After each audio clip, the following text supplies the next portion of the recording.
Pagi, hari ini di pertemuan keempat ini kita akan mempelajari tentang manajer dan lingkungan eksternal organisasi. Nah, di sini kita akan melihat bagaimana sih lingkungan eksternal organisasi itu memberikan pengaruh pada kelangsungan dari organisasi atau perusahaan itu sendiri, dan juga apa yang harus dilakukan seorang manajer ketika menghadapi lingkungan eksternal dari organisasinya. Oke, kita lihat dari yang pertama. Nah, ini dia pentingnya mempelajari lingkungan eksternal ini bagi seorang manajer. Jadi, seorang manajer itu harus mengenali lingkungan eksternalnya supaya memahami perubahan secara dinamis yang terjadi di lingkungan organisasi yang membawa pengaruh pada internal organisasi.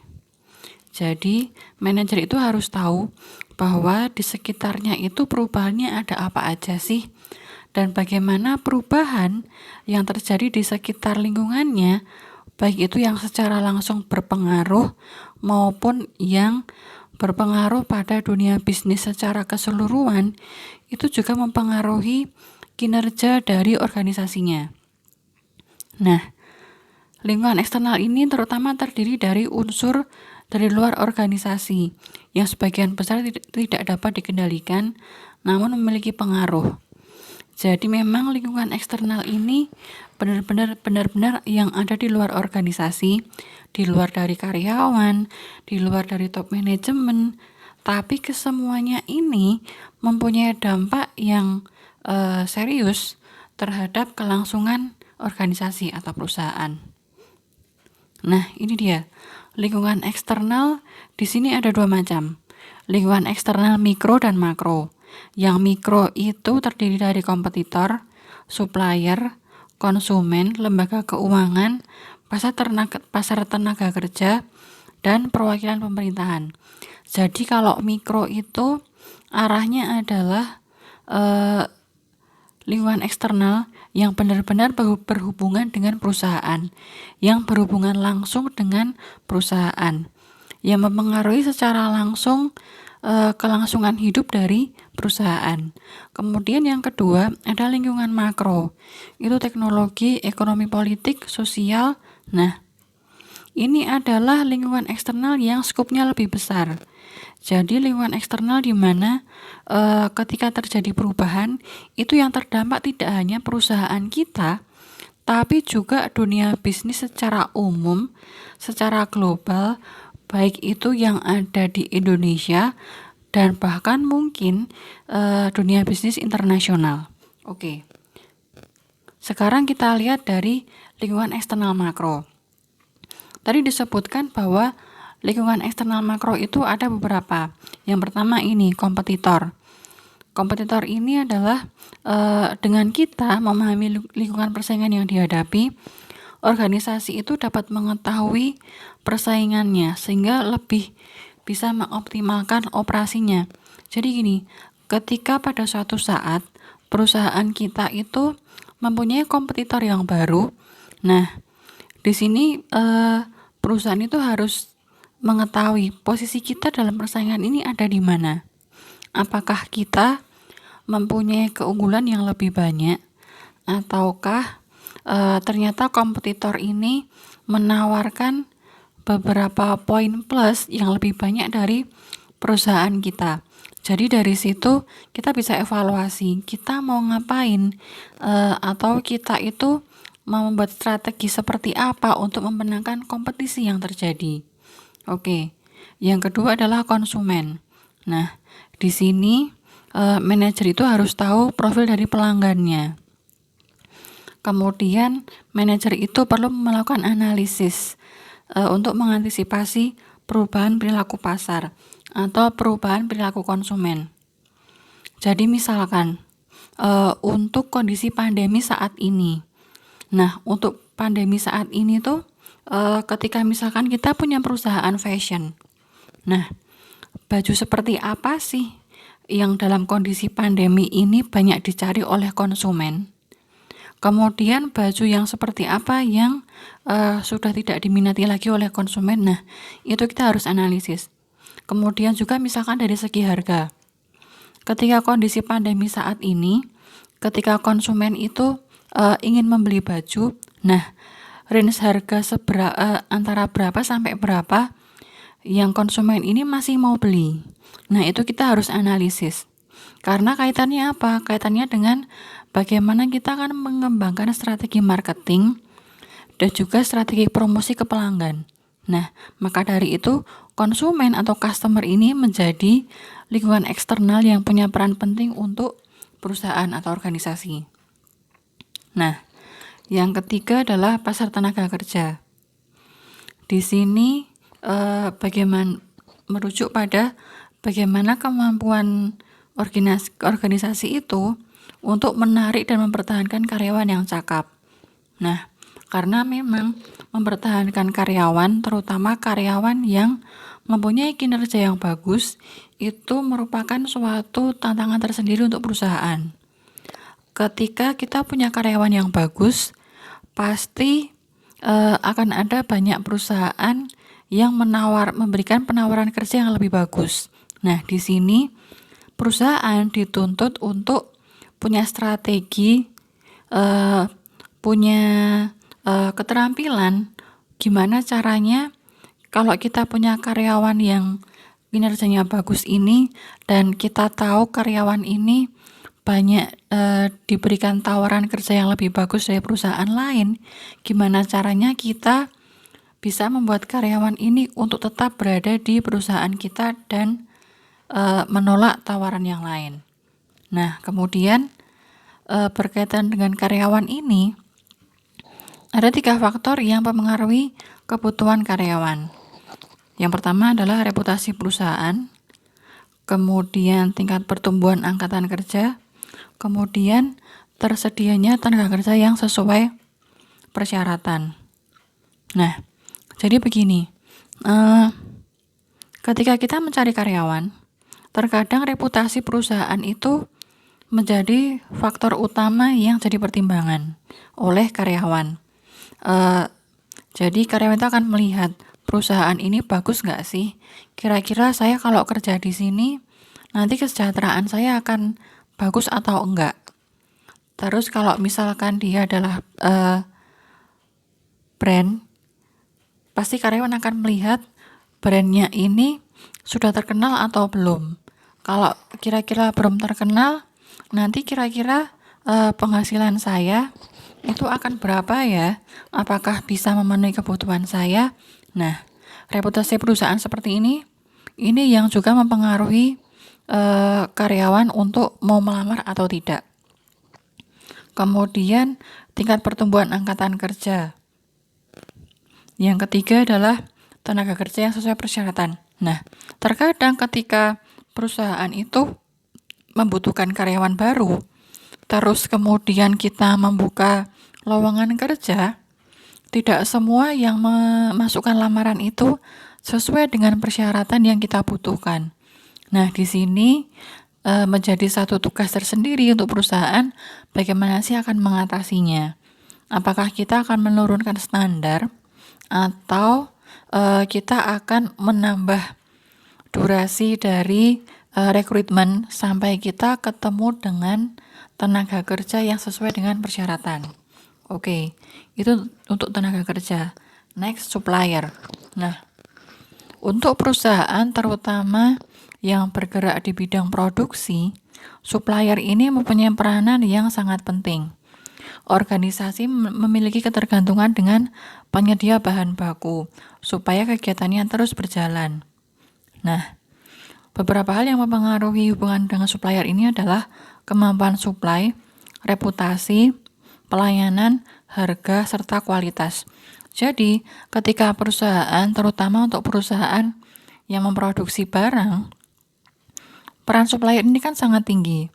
Jadi, ketika supplier tahu-tahu mengganti barang dengan kualitas yang berbeda, otomatis ini kan akan berpengaruh dengan kualitas produk yang dihasilkan perusahaan. Nah, oleh karena itu terkadang untuk perusahaan itu sangat penting untuk mempunyai supplier lebih dari satu untuk kategori barang yang sama. Misalkan kita punya coffee shop, otomatis kita butuh supplier untuk biji kopi. Nah, untuk ini akan sangat baik kalau kita punya lebih dari satu supplier biji kopi. Jadi ketika supplier A, misalkan hasil panenan biji kopinya tidak memiliki kualitas yang bagus atau panenannya sedikit, kita masih bisa menutupi kebutuhan kita dari supplier yang B. Jadi dengan seperti ini kegiatan produksi itu terus berjalan dan tidak terganggu. Itu untuk supplier. Kemudian, ada lingkungan mikro yang tidak kalah penting adalah perwakilan pemerintahan. Nah, di sini ketika pemerintah itu mengeluarkan aturan yang berhubungan dengan organisasi atau perusahaan atau dengan dunia bisnis, sangat penting untuk kita, untuk manajer maupun manajemen dari perusahaan untuk dapat memiliki hubungan yang baik dengan perwakilan pemerintah. Jadi ketika ada perkembangan seperti ini, kita juga tahu gimana kita harus bersikap. Oke. Ini untuk lingkungan eksternal mikro. Jadi lingkungan eksternal mikro itu arahnya adalah ke pihak-pihak yang memang berhubungan langsung dengan siklus hidup dari perusahaan. Oke, next kita ke lingkungan eksternal makro. Nah, lingkungan eksternal makro ini cakupannya lebih luas. Jadi dia mempengaruhinya nggak cuma satu organisasi kita aja, tapi juga mempengaruhi dunia bisnis secara umum, secara global. Nah, lingkungan eksternal makro ini mempengaruhi dengan dua cara. Yang pertama, memiliki kekuatan dari luar, terlepas dari operasional organisasi, yang mempengaruhi secara langsung maupun tidak langsung melalui satu atau lebih unsur-unsur lingkungan mikro. Yang kedua, yaitu dengan lingkungan eksternal makro ini menciptakan iklim di mana organisasi tersebut berada dan harus memberikan tanggapan. Nah, kemudian untuk lingkungan eksternal makro ini ada beberapa. Yang pertama adalah teknologi atau kemajuan teknologi. Nah, di sini ketika ada kemajuan teknologi, hal ini memainkan peranan penting pada penentuan produk dan jasa yang akan diproduksi, kemudian peralatan yang digunakan, dan bagaimana operasinya akan berjalan. Nah, seperti misalkan saat ini, ada perkembangan teknologi atau revolusi industri 4.0, di mana semuanya diarahkan menuju digitalisasi. Otomatis dengan adanya digitalisasi ini, proses produksi barang trennya juga akan berubah. Kemudian dengan ada kemajuan teknologi, tren marketingnya barang juga akan berubah. Nah, itu dia. Dan perubahannya itu yang merasakan tidak hanya kita, tapi juga dunia bisnis secara keseluruhan. Jadi misalkan dengan adanya kemajuan atau perkembangan teknologi 4.0, itu yang sekitar 5 tahun yang lalu penjualan lewat toko offline itu masih berjaya. Nah, dengan adanya revolusi industri 4.0 ini, penjualan itu antara online dengan offline itu porsinya lebih banyak ke online. Nah, otomatis karena ada perubahan ini, perusahaan pun harus menyesuaikan kemana kita akan memasarkan barang. Apakah akan mempertahankan full offline atau akan menyeimbangkan antara online dengan offline. Nah, kemajuan teknologi seperti ini yang tidak hanya satu perusahaan yang merasakan, tapi juga banyak yang merasakan, dan ini mempengaruhi perkembangan dari kelangsungan perusahaan juga. Kemudian ada juga faktor ekonomi, inflasi, kebijakan fiskal, kemudian penetapan harga dari kompetitor. Nah, hal seperti ini juga mempengaruhi perusahaan. Misalkan seperti sekarang ini dengan adanya kondisi di mana resesi ekonomi, nah seperti ini pasti akan mempengaruhi daya beli masyarakat. Nah, dengan ditetapkannya resesi ekonomi, pasti masyarakat daripada beli barang, dia pasti lebih pilih untuk menabung uangnya. Nah, ketika terjadi kondisi seperti ini, otomatis yang namanya perusahaan, baik itu yang memproduksi barang maupun jasa, itu harus melakukan strategi bagaimana caranya siklus bisnis saya tetap berjalan ketika ada kondisi resesi seperti ini. Oke, itu untuk ekonomi. Kemudian, ada juga ini, lingkungan sosial dan budaya. Nilai-nilai dan kebiasaan masyarakat itu akan mempengaruhi perasaan individu tentang organisasi di mana mereka ada di dalamnya, dan perasaan tentang pekerjaan mereka yang mereka lakukan. Nah, kemudian dengan adanya perubahan sikap terhadap wewenang dan pekerjaan, itu akan mempersulit tugas manajer dan menuntut manajer untuk mengembangkan cara mengatasinya. Nah, kemudian yang selanjutnya ada juga tentang politik dan hukum. Nah, kebijakan politik dan hukum yang berlaku di sekitar organisasi itu akan menentukan operasi perusahaan. Nah, jadi misalkan dari segi politik, misalkan kondisi politik tidak stabil, nah itu pasti akan berpengaruh pada mau tidak investor itu memberikan investasi ke perusahaan kita. Nah, itu pengaruhnya ke itu. Kemudian kalau ada kondisi politik yang tidak stabil, kemudian kepercayaan masyarakat luar negeri terhadap kita itu kira-kira stabil enggak? Nah, itu juga mempengaruhi. Atau misalkan ada kebijakan-kebijakan dari pemerintah yang baru, misalkan melarang untuk menggunakan bahan impor, nah itu pasti akan mempengaruhi kelangsungan dari perusahaan kita juga. Oke, itu untuk politik dan hukum. Nah, ada juga ini, dimensi internasional, di mana kekuatan internasional itu juga memberikan pengaruh pada perkembangan dari perusahaan kita. Nah, adanya perkembangan politik internasional, ketergantungan ekonomi, kemudian transfer dari sikap atau gaya hidup itu juga berpengaruh pada perusahaan kita.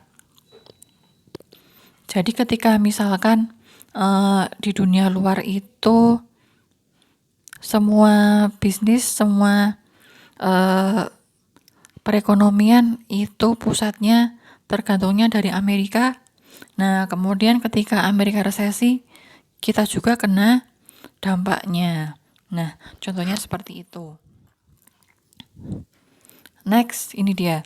Ketika ada situasi seperti itu, bagaimana sih perusahaan itu harus mengantisipasi? Ini yang pertama.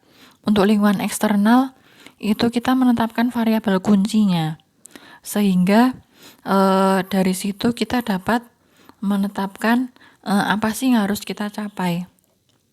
Seperti misalkan kompetitor. Kita harus lihat variabel kuncinya, misalkan apa sih kekuatan kompetitor dan apa sih kekuatan kita.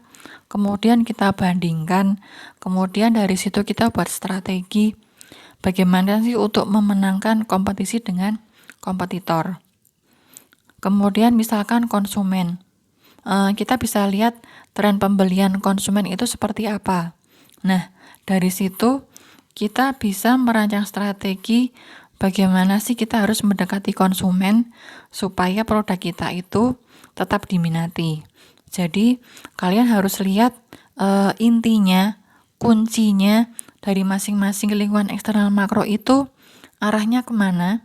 Kemudian dari situ kita bisa mengembangkan strategi kita itu seperti apa. Nah, itu untuk lingkungan mikro. Kemudian ada lingkungan makro. Nah, di lingkungan makro ini kita dapat melakukan ini dia, forecasting atau memprediksi. Atau mungkin kalau kalian sering dengar ada prediksi peluang bisnis. Nah, itu salah satu cerminan dari ini, usaha perusahaan untuk mengantisipasi lingkungan eksternal makro.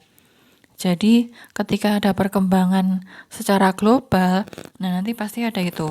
Ada yang membuat prediksi pertumbuhan bisnis di tahun yang akan datang. Atau prediksi peluang bisnis yang masih menguntungkan di tahun yang akan datang. Nah, dari adanya prediksi ini, kita juga sedikit banyak dapat mengantisipasi apa yang harus kita lakukan. Nah, kemudian ini yang paling penting, perencanaan dan perancangan organisasi dan lingkungannya. Jadi, setelah kita tahu perkembangan di lingkungan eksternal mikro dan makro, nah, kita ini melakukan perencanaan dan perancangan bagaimana sih lingkungan organisasi kita itu harus beradaptasi, bagaimana sih kita harus menyusun rencana atau strategi supaya perusahaan kita itu atau organisasi kita itu tetap bisa survive meski ada perubahan atau dinamika yang terjadi pada lingkungan eksternal, baik itu di lingkungan mikro atau makro. Nah, sekian penjelasan untuk materi hari ini. Untuk selanjutnya kita akan diskusikan, silakan menanyakan apa yang ingin kalian tanyakan atau apa yang belum jelas dari materi hari ini. Terima kasih.